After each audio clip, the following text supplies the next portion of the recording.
Magandang umaga mga Marcy. Nung isang araw to, ngayon ko lang na-upload at hindi ngayon. Ngayong umaga, sobrang init. Marami akong sampay-sampay sa loob ng bahay kasi naglaba ko nung isang araw. Hindi ko pa rin naitutupi. Kaya ngayon, maglilinis ako ng maliit naming kwarto kasi maliit na, marami pang sampay, ang init.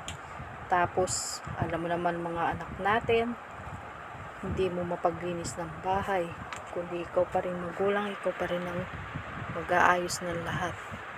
Lalo na pag nag-aaral sila, hindi mo na mautusan kasi sobrang mga tamad na.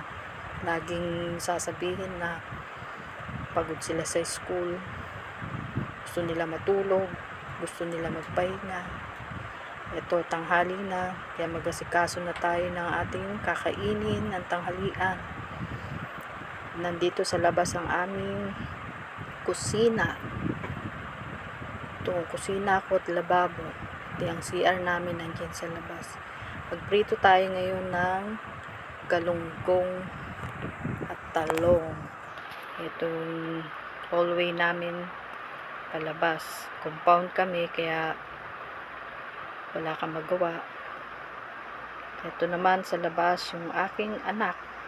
Pinaglalaba ko siya ng mga damit niya. Wala na daw siyang susuotin.